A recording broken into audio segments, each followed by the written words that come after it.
Thank you for your interest in the OKR systems for financial advisors, teams, and firms. My name is Jay Coulter. In 1979, Intel was at a crossroads. Its flagship 8086 microprocessor was coming under attack from startup competitors, but more important, Motorola. Motorola had introduced their 6800 microprocessor, and not only were they taking market share, it was a better performing microprocessor. Andy Grove was the president and COO of Intel at the time, and he held an emergency retreat at the end of 1979 with his team. They leveraged his OKR system to build a plan to crush Motorola. That is infamously known as Operation Crush, named after the Denver Broncos' dominant defense of the late 1970s. I'll circle back to Operation Crush in just a minute. One of the product managers at Intel during this time period was a gentleman named John Doerr. John ended up leaving Intel in the early 1980s and joining the Silicon Valley venture capital firm Kleiner Perkins. In 1999, he added Google as a portfolio client to Kleiner Perkins' roster of highly visible tech companies. In his first meeting with Larry and Sergey, allegedly around a ping pong table, John outlined the concepts and constructs of an OKR system, and he articulately described how it helped Intel manage its growth through the 1970s and crush Motorola in the early 1980s.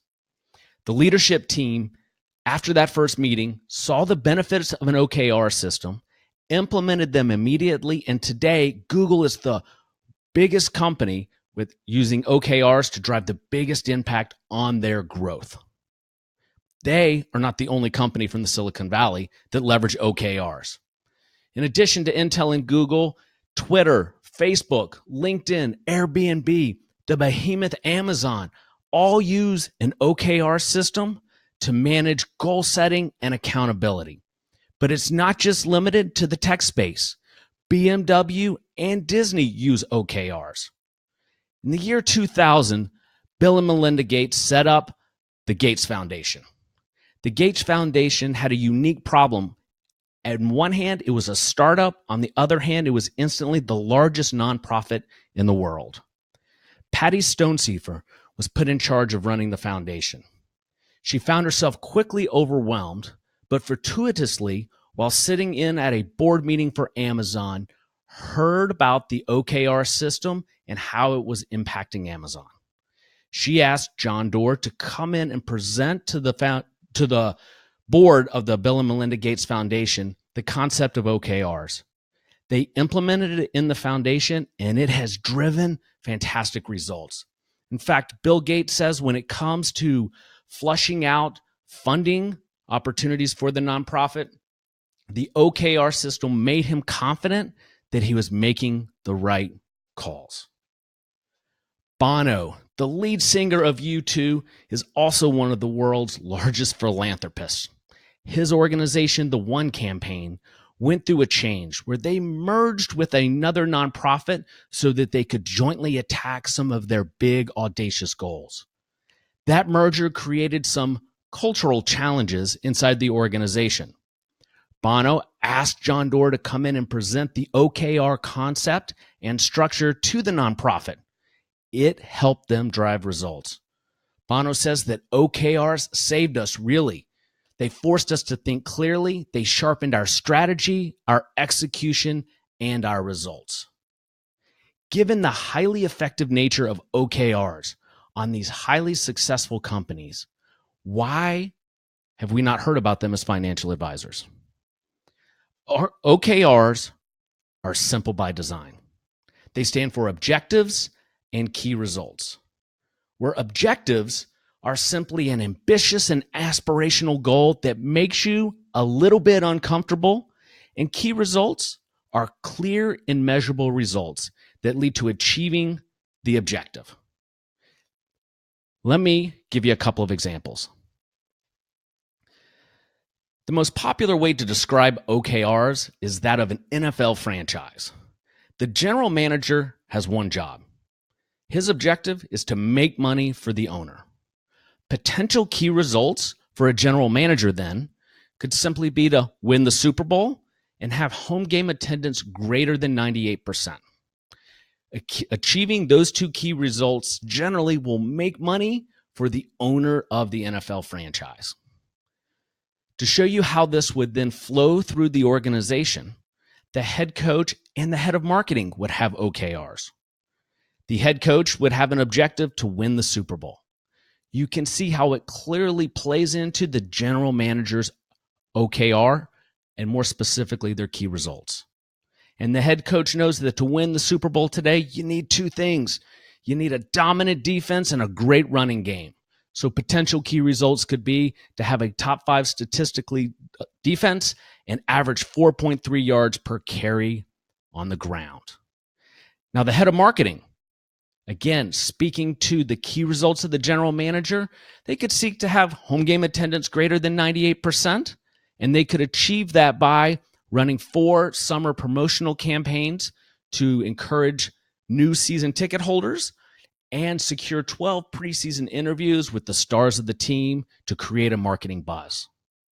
And taking this example one step further, the head coach could set OKRs with the offensive and defensive coordinator, where the offensive coordinator's objective is to build the most dominant run attack in the league, and the key results for that could be to make sure that the offensive line is delivering 7 pancake blocks per game and to scheme 4 new run sets that the league has not seen from his team yet. While the defensive coordinator, speaking to the head coach's key results, could have an objective to build a top 5 defense in 7 categories, and that would be determined by the key results of generating 7 defensive line hurries per game and 12 linebacker stops behind the line of scrimmage. One of the most effective components of an OKR system is transparency. The offensive coordinator knows the OKRs of the general manager, the head coach, and the head of marketing. This transparency is what helps drive results because it keeps everybody on the same page and keeps accountability transparent. So here's another example of how an OKR could work. Let's say I wanted to build adoption and establish thought leadership of the OKR framework in the financial advisor community. Well, I do. So the key results that I'm looking for each quarter are to present the OKR system to 4,000 professional advisors, generate 2,000 OKR workbook downloads, and start 100 quarterly OKR trials. Through this framework, every quarter I can measure my key results, and to the degree at which I'm able to achieve them, I will know if my objectives are being met. So here is a screenshot of the Excel file you'll find on this page that you can use as a financial advisor to build OKRs for yourself and your team. So zooming in, here's a hypothetical OKR for a financial advisor. Objective: streamline the investment story and wealth management process. The key results for the quarter for the financial advisor could be to build a flagship story with a pitch book, remove 25% of the orphan funds in the book, and convert 10 households to the new system. Now, this could be used, because these are transparent, by an analyst on the team who, seeing the key results for the financial advisor, could build an OKR where the objective is to build consistency in the client investment matrix, and the key results would be to identify 30 households for potential conversion and schedule the meetings, build an actionable database of all orphan funds, and attend 3 training sessions on the flagship story. This example hopefully gives you some ideas on how you could build OKRs for you and your team. One of the most common themes when it comes to OKRs is to make sure that you keep them simple. Over-engineering OKRs tends to hurt results. You will also notice in the workbook that there is a scorecard at the top. On this scorecard, you will find a place to put the quarter, because you want to keep track of your OKRs over time to measure results, a grading system for your OKRs That's beyond the scope of this video, but it's a great tool to make sure you're really stretching your goals. A cumulative OKR score, and then a monthly grade where you and your team can get together once a month and make sure that you're executing on the tasks necessary to get the key results to achieve your objectives. Now let's circle back to the Intel story. Operation Crush, as you know, was a success. Andy and his team were able to remove Motorola as a competitive threat, leveraging 9 simple OKRs. Those 9 OKRs were then passed down through the organization, where line managers, sales managers, and sales reps built their own OKRs to meet the objective of crushing Motorola. As I hope you've gleaned from this short video, Andy sums it up best when it comes to OKRs. They're a very, very simple system, but they do drive results. In fact, during the time period of Operation Crush, one of Andy's lieutenants came up with an even simpler formula for articulating OKRs. He needed to do this because at the time, Intel had 2,000 employees, and they harnessed 1,000, nearly half the company, to go out and take care of Operation Crush, leveraging this formula, which simply says, I will objective as measured by key result, with the key word there being measured. An effective OKR system helps you measure your own results and measure the results of your teammates in a very transparent way. Here are the 4 key benefits of using OKRs as a financial advisor. They will give you focus and help you commit to priorities so you can keep your eye on the ball and your teammates can keep their eye on the ball. That alignment of teamwork gets rid of any type of ambiguity in what you're trying to achieve as a team or firm. Also, it's a clear mechanism for tracking accountability. And as you will learn, if you choose to adopt OKRs, they help you build bigger and bigger stretch goals.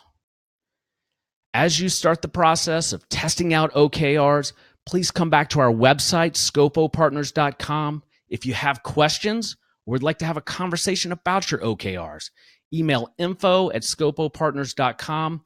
And if you're on social media, you can find me at SJ Coulter on Twitter, Instagram, LinkedIn, and then at Facebook as the Resilient Advisor. Thank you for looking at the OKR system.